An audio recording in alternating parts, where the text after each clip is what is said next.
ఓం శ్రీ సాయిరామ్.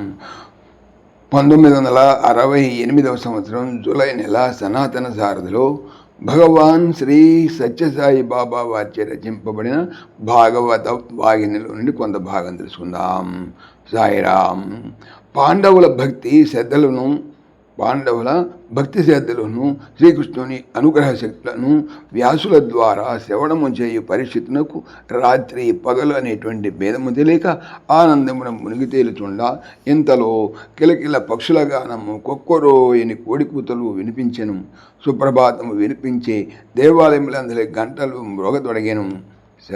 తెల్లవారినని తలంచి వ్యాసుల వారు, నాయన, నేను ఇక వెళ్ళిపోతునని పరిస్థితును ఆశీర్వదించి కమండలము చేత పెట్టి వెడలుచున్న వ్యాసుల వారిని చూచి పరిస్థితునకు అర్థము కాని ఆవేదన బయలుదేరను.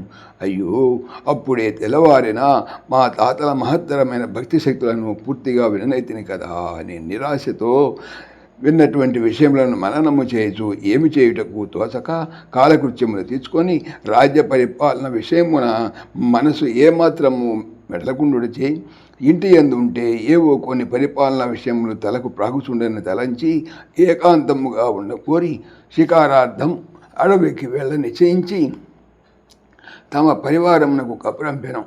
కొంతలో సర్వసిద్ధముగా ఉంచబడినవి అని ద్వారపాలకుడు తెలుప భారమైన మనస్సుతో ఉత్సాహము లేని ఊహలతో కాయమును కదిలించి కడకు రథము బయలుదేరాను. పరివారము యథారీతిగా ముందు వెనుక వేటకు తగినటువంటి ఆయుధములు ధరించి నడువదొచ్చరి ఇంతలో రాజునకు ఏమి తోచినదో ఏమో, ఎంతమంది పరివారము రానక్కర్లేదని కొంతమందిని వెనుకకు ఆజ్ఞాపించను. కొంతమందినో వెంట పెట్టుకొని అడవిలో ప్రవేశించాను. ఇంతలో కొన్ని అడవి మృగములు గుంపులుగా ఎదురే తెంచాను. వాటిని చూడగానే రాజునకు ఒక విధమైనటువంటి ఉత్సాహము చెలరేగి రథమును దిగి అంబును ధరించి కాలినడగన వాటిని వేటాడుటకు పూనుకొనెను. ఇంతలో ఆ అడవి మృగములు చెల్లాచెదరైపోయాను. ఉన్న కొంతమంది సిపాయిలు వాటిని తరుముతూ ఒకరికొకరు ఒక మార్గము పట్టిరి. మహారాజు కొన్ని మృగములను వెంటాడుతూ తాను ఒక మార్గం వెళ్ళెను. అడవిలో ఒకరికొకరు విడిపోవుటచే సంబంధం లేక రాజునకు సహాయపడేవారు లేక అలసిపోయి ఆకలి తప్పించే రాజు మరింత ఆయాసపడుతూ నీటికై వెదగదొచ్చాను.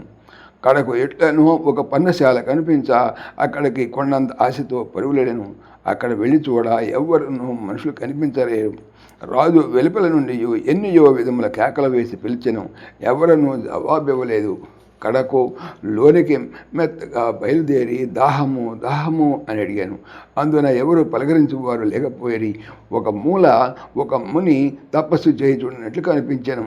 అతని దగ్గరకు వెళ్ళి స్వామి అని పిలువ అతని తీవ్ర ధ్యానం ఉండడచే ఏమాత్రము కదలక మెదలక ఉండెను. ఇది చూచి రాజునకు ఒక విధమైన ఆవేశము బయలుదేరను. ఆకలి బాధతో విలపించుచు ముని ఆశ్రమము చేరి కూడా పలుకరించేవారు లేకపోయారు కదా, నేను చక్రవర్తి అనే భావమును కూడా మరచి ఈ ఋషులు ఇట్లు పలుకరించకపోయారు కదా అని అజ్ఞానము ఆవేశించుడచే క్రోధముచే వెనుక తిరిగి వచ్చుచుండా తన కాలికేదియో ఒక త్రాడు వలె సోకెను. అది ఎత్తి చూడ మృత సర్పమని తెలుసుకొని విపరీత బుద్ధి పుట్టి తప్పమున నిమగ్నుడైన మునికంఠమున విసిరి వచ్చిన దాన్ని బయలుదేరాను. సాయిరామ్ సశేషం. ఓం శ్రీ సాయిరామ్. ఈ ఛానల్కి సంబంధించినటువంటి పూర్తి సమాచారము డిస్క్రిప్షన్లో చూడవచ్చును. సాయిరామ్. సమస్తలోకాః సుఖినో భవంతు. సమస్తలోకాః సుఖినో భవంతు. సమస్తలోకాః సుఖినో భవంతు. ఓం శాంతి శాంతి శాంతి. జై భోలో భగవాన్ శ్రీ సత్య సాయి బాబాజీకి జై. జై సాయిరామ్. జై సాయిరామ్. ఆత్మీయులకు మనవి, ఈ ఛానల్తో పాటుగా లెరన్ భగవద్గీత లైవ్ గీత అనేటువంటి మరొక భగవద్గీత ఛానల్ను నా చేత స్వామి చేయిస్తున్నారు.